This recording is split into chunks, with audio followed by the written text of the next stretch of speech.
Vamos a hablar esta noche acerca de sucesos extraordinarios en la China clásica. Muy bien. Son episodios maravillosos que tuvieron lugar en la China y que fueron registrados por el Departamento de las Historias, el famoso Baiwan. En tiempos de la dinastía Qing, que va del 221 al 207 a.C., que me parece que es la de Xi Huangdi, aquella dinastía durante la cual empezó a construirse la muralla china, pero no estoy seguro. Existió, digo, en ese tiempo, en el sur del imperio, un pueblo que tenía unos habitantes dueños de la siguiente virtud: sus cabezas podían desprenderse y volar. Ajá. Fuera de aquel pueblo se dio el caso de un general llamado Su, que tenía una criada que en cuanto caía dormida por la noche, veía como su cabeza echaba a volar, ya fuera por la ventana o por cualquier sitio que pasara. La cabeza de la criada salía de la casa usando las orejas Como alas. a modo de alas para regresar justo antes del amanecer. La criada había llegado hasta la casa del general Su justamente desde la región sureña precitada. Una noche el general Su vio pasar por el cielo la cabeza de su criada. Creyéndolo anormal, Sí, claro. el general entró una noche en el aposento de la dama y lo que vio en el lecho fue un cuerpo sin cabeza, ligeramente frío, que sin embargo mantenía una levísima respiración. El general Su lo envolvió en una manta y esperó. Ocurrió entonces que cuando la cabeza regresó, antes del amanecer, y fue a acoplarse con el cuerpo, chocó contra la manta y cayó por tierra. El general Su la vio rodar lanzando insultos. El general corrió la manta, la cabeza entonces se elevó del suelo y fue a posarse sobre el cuello. Enseguida el cuerpo entero se incorporó. Tan extraño le pareció al general Su todo lo que había visto, que despidió a la criada. Muy bien hecha. Creo que es una causa justificadísima de despido para una criada el tener una cabeza que abandone su lugar por las noches y regrese allá al amanecer. A las cansadas. Uno de estos días no vas a encontrar tu cabeza, le dijo el dueño y le Claro. Muy bien. No pierden la cabeza porque la tienen pegada, Eso mismo. dijo el general Su. Le dijo al despedirla que no era conveniente para el orden de su casa que se produjeran esas decapitaciones cada noche. Tienes razón. Estuvo muy bien. Muy bien. Tiempo después el general Su vino a enterarse por sus subordinados de que cuando eran destinados a la provincia del sur, no era extraño que se toparan con personas de esa especie. Digo, personas a las que veían perder la cabeza por las noches. Cuenta el Departamento de Historias que a veces se formaban constelaciones de rostros Qué bárbaro. y tenían lugar divertidas conversaciones en las alturas. Maravilla, ¿eh? Una linda historia para referir a los niños. Otra historia. Esta sucedió en tiempos de la segunda dinastía Han. Un muchacho llamado Jia Yu dijo conocer la región de los muertos y haber presenciado una discusión entre los funcionarios de aquel foro. El asunto fue así.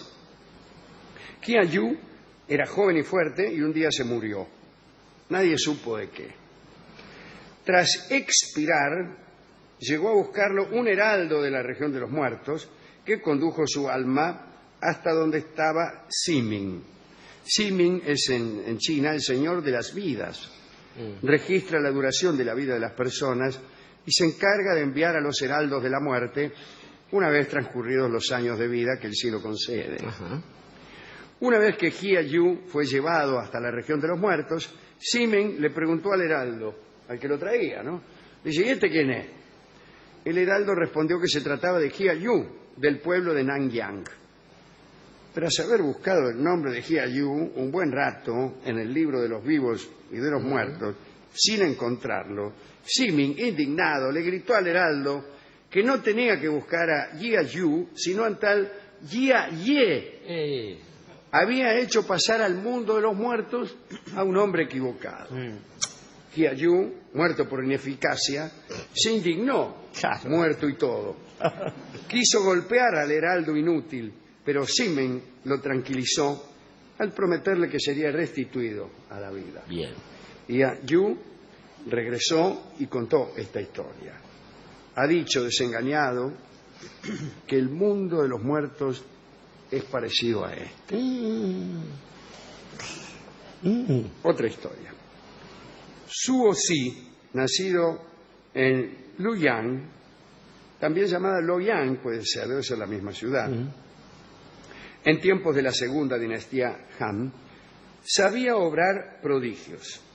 Suo Si poseía el don de la metamorfosis. Ahora bien, el prefecto Cao odiaba a Suo Si y quería matarlo.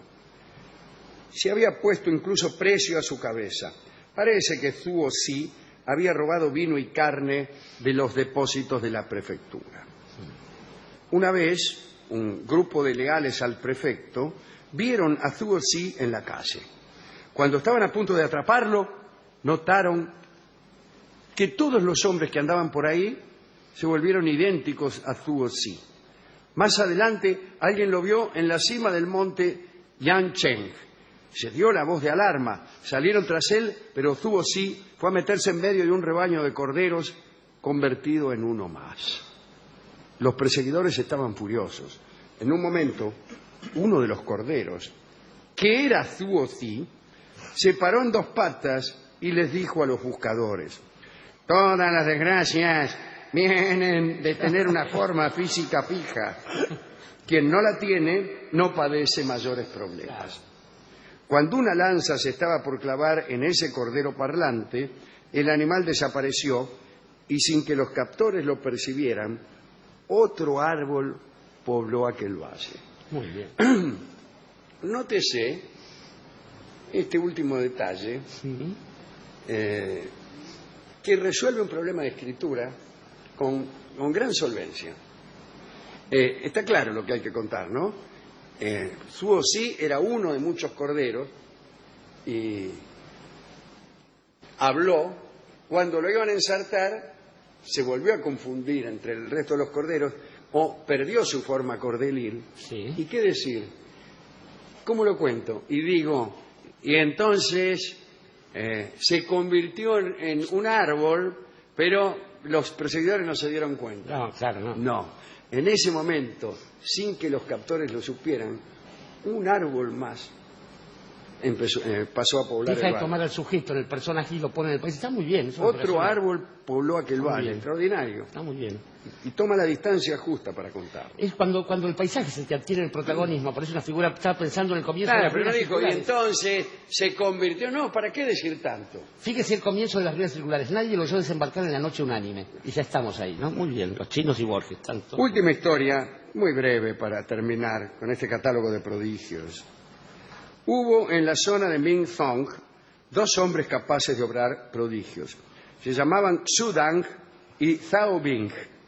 Se encontraron una vez junto a un arroyo y cada uno le confesó al otro que dominaba las artes mágicas. Xu Dang prohibió que el agua fluyera y el agua se detuvo. Zhao Bing ordenó a un sauce que floreciera y floreció.